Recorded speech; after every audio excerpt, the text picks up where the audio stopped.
Good morning, Raiders, and anyone else on the internet who finds themselves here right now, wherever or whenever you are.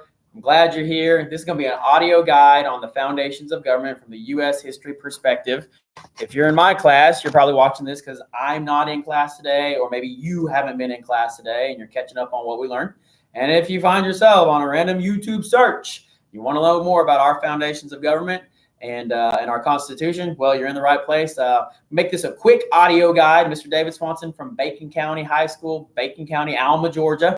Make this a quick audio guide. And for the students in my class, the purpose is that you would look at the slides on one tab and be listening to this on your other tab. And I'm just going to briefly explain what you're seeing on the screen. I'm going to go pretty rapidly, maybe not quite as thorough as we do in class, because you have time to read on your own and at your own pace. If you're in my class, what we're filling out today from your toolbox of work is the Constitution vocabulary, and it is front and back. You actually find yourselves with the Enlightenment thinkers on the back side. We're going to hit them first, so let's go ahead and get to it. Welcome to U.S. History. Let's go. First screen you'll see there, this is the preamble to our Constitution. This is the summary to what we believe. We, the people of the United States, in order to form a more perfect union, establish justice, ensure domestic tranquility, provide for the common defense, promote the general welfare, and secure the blessings of liberty to ourselves and our posterity, do ordain and establish this Constitution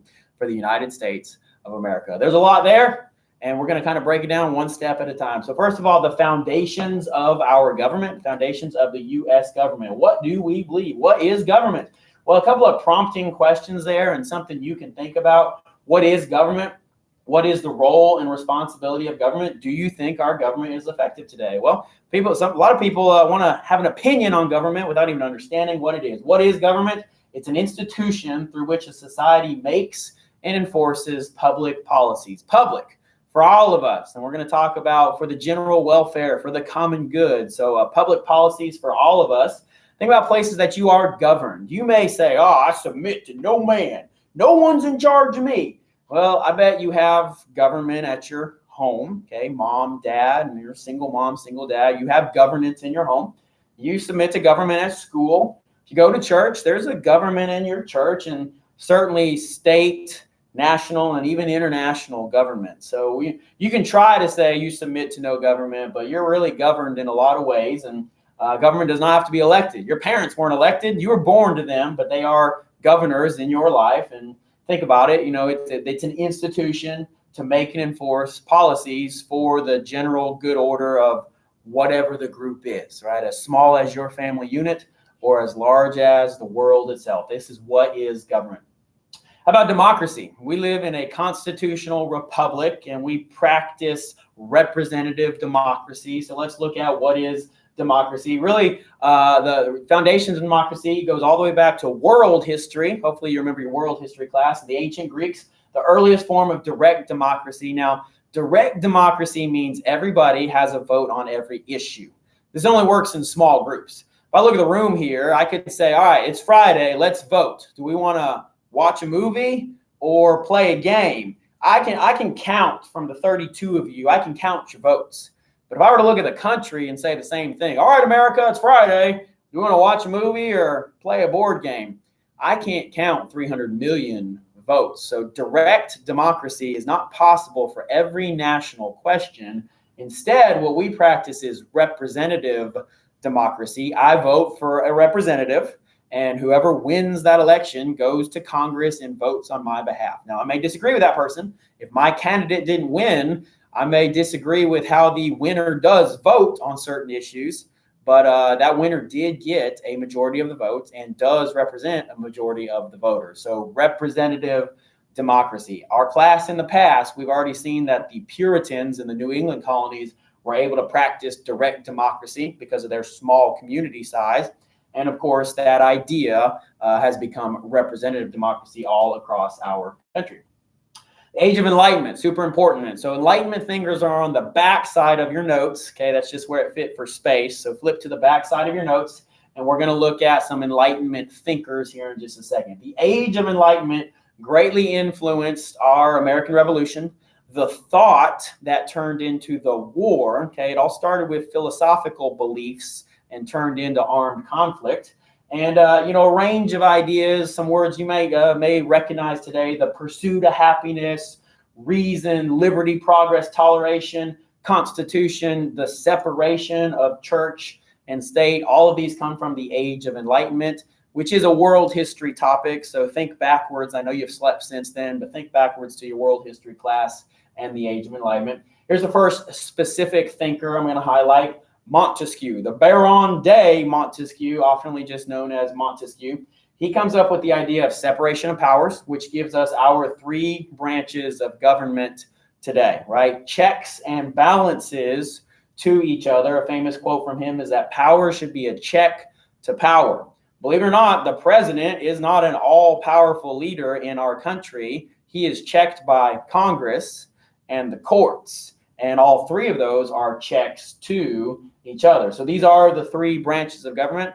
Easy way to remember them is L, E, and J. Ledge or leg. Ledge really is kind of maybe how you would pronounce that as an acronym. L-E-J. Legislative, executive, and judiciary. Legislative means Congress, the two bodies of Congress. The executive is headed by the president, but it is the whole department, the executive department. And the judiciary is headed by the Supreme Court, and it's all the other judges and lower courts as well. Power is a check to power. Another graphic there shows it pretty well. Montesquieu, you may think about Mosquito Man, right? If that word is too hard for you, his name looks like mosquito, and he is the separation of powers guy. Next up is Rousseau, Jean-Jacques Rousseau, but we commonly just go with his last name, Rousseau. He comes up with what is known as the social contract theory, the idea that everybody in society is in a contract with each other. Not a financial contract like your favorite football player just signed a multi-million-dollar contract, but a contract with how we agree to behave with each other. Seniors, and I don't teach many seniors, but you'll be seniors one day, you're going to sign a graduation contract.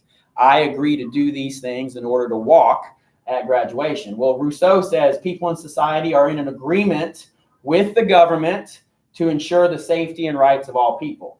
People give up some freedom for the common good. I give up some of my absolute freedom to behave however I want to, because I know that some rules and regulations are good for all of us. Social contract theory and the common good is what Rousseau is known for. And I know some of you are like, I'm governed by no man. I am free because America. Guess what? Let me ask you a question. What side of the road did you drive on this morning? That's what I thought, the right-hand side of the road. Now, this is a super simple example, but we agree to drive on the right-hand side of the road. You have agreed to that by doing so, because if you drive on the left-hand side of the road, you create chaos in society. One super small example of how we agree to certain things. This is social contract. A couple of thoughts here. You'll see it on your slides. I'll say them on the video right here. Freedom without boundaries is not liberty. It's chaos. We need the boundaries. Similarly, absolute freedom is not freedom. It is chaos. Or another political word here. This is a quote from John Locke, and John Locke is our next philosopher. John Locke says, where there is no law, there is no freedom. He's right. We have to give up some of our freedom for the common good. And a Thomas Jefferson quote here, you recognize him. He says there can be no liberty without the law. And a final thought here, I'll use another political word here. The absence of laws is not liberty, it's anarchy. The absence of laws is not liberty, it is anarchy. We need rules, we need laws. This is from Jean-Jacques Rousseau. Next topic here is, our next Enlightenment thinker is John Locke. You just saw a quote from him.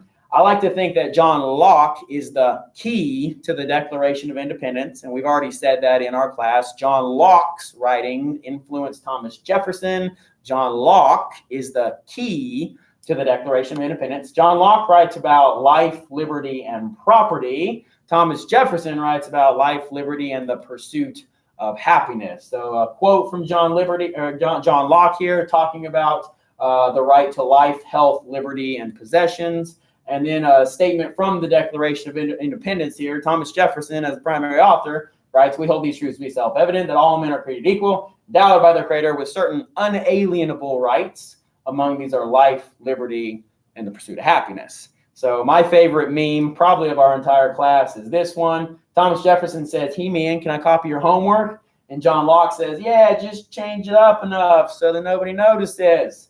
So John Locke, he calls them natural rights, life, liberty, property. Thomas Jefferson calls them unalienable rights, life, liberty, and the pursuit of happiness. You know what? It's not plagiarism when you're spreading freedom. Caw-caw! And somewhere bald eagle just got his wings.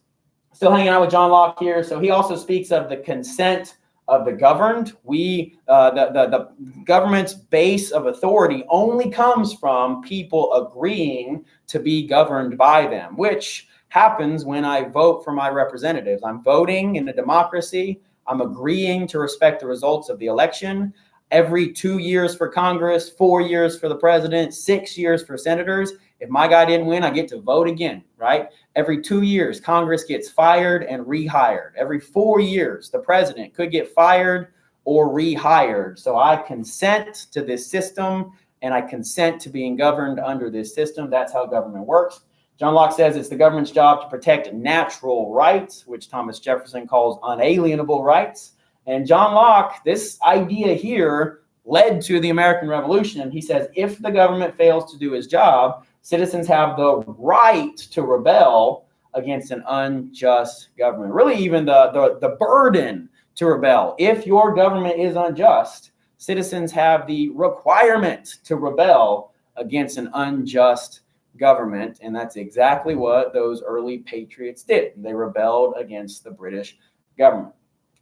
Moving right along. So Jazzercise Barbie here, you know, it's 2023 and the Barbie movie just came out. I've seen this meme floating around the internet. I've been using this long before the Barbie movie. This is Jazzercise Barbie from Toy Story 3 speaking to the tyrannical ruler Lotso Love Strawberry Scented Bear. She says authority should derive from the scent of the governed, not from the threat of force. Lotso, take that.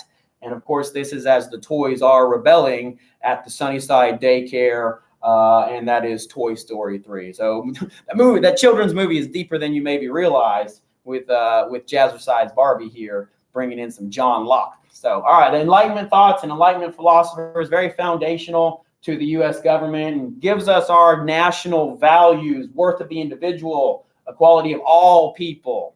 We write the word all, and we've been struggling with what that actually means, and we're going to look at that some more today. Majority rule, but protecting minority rights. And that is the checks and balances of laws having to pass both Congress and the Senate. The importance of compromise. We value compromise, and we'll talk about that more today. And individual freedom and free enterprise speaks to our economy. So I say the equality of all people. We struggle with the word all because Thomas Jefferson writes all men are created equal, but owns hundreds of slaves and gets himself memed like, what is that, Bad Brian? Is that what that meme is with the backwards hat? So, you know, Thomas Jefferson is characterized by saying one thing and behaving another way. That's a difficult part of his legacy. Moving right along to some of our roots, and this is a quick review of what we've already spoken of in this class. You're watching this video audio guide because I'm not in class today. Read that to yourself and remember where we've come from. So I'm moving right along. A timeline for the road to independence, and this is also in your toolbox. From the colonies to the Constitution, just a good little visual guide of places we've already come. Hopefully you remember the Declaration of Independence. We called it the best breakup letter of all time. In plain speak, it's not me, it's you, and we are never, ever, ever getting back together like ever. That was our letter to King George III. And of course, we completed the breakup through the war. Declaration of Independence was the document which formally separated the colonies from England because King George III had failed to fairly govern them. Those enlightened thoughts. We have the right to rebel against an unjust government.